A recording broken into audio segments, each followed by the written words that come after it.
I'm Julie Pace at the White House. Earlier today, President Barack Obama laid out a series of steps that his administration will take to try to get Americans back to work. I'm joined by White House economic advisor Jared Bernstein. Now, some of the things we heard about in the president's speech today: infrastructure projects, tax breaks for small businesses. One thing we didn't hear is how much this program is going to cost. Can you illuminate any of those details for us? Sure. Many of the components of what the president talked about today are scalable programs, and we want to work with the Congress to make sure we're doing the right amount of job creation through these programs at the same time that we're not adding unnecessarily to the fiscal deficit. One of the things the president mentioned today was further investment in infrastructure, and on that we're looking at a package here at the White House that's probably in the $50 billion range. But on these other programs, I think we'll have to see how they pan out as we begin to work with Congress and bring them to fruition.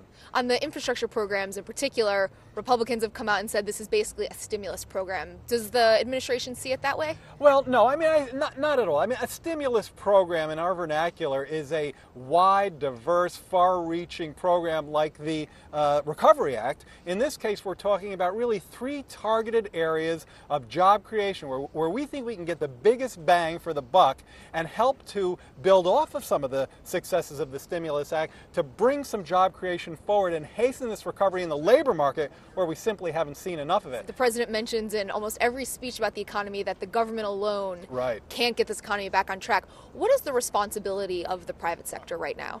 Well, I think the private sector is largely going to do what it's supposed to do, which is to, based on their profit motives and their interest in selling and developing their goods and services, to come back from the sidelines as the economy picks up and to start to engage in the sort of job creation that we've really seen missing thus far.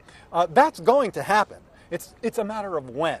Actually, if you look at the numbers of job losses, you can see that they have diminished over time, such that we were losing 700,000 jobs a month when we got here, 11,000 jobs lost in the last month. Much better, but nowhere nearly good enough. So we have to pull that private sector demand forward, help to stimulate its growth as the impact of the recession hopefully wanes.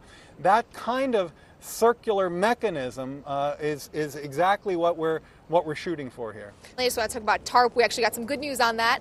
The government's going to lose $200 billion less than expected. Should that money be going to some of these job creation programs that the president talked about today? Should that money be going to Treasury to try to get down the deficit? Where should we look for that money to go? I think the way the president balanced this today is exactly right. The $200 billion of TARP savings, unexpected even as of our budget last summer, should go to deficit reduction. To some extent, the Treasury will work, as the president mentioned, on seeing whether some of those TARP dollars can go to banks to help deal with that credit crunch facing small businesses.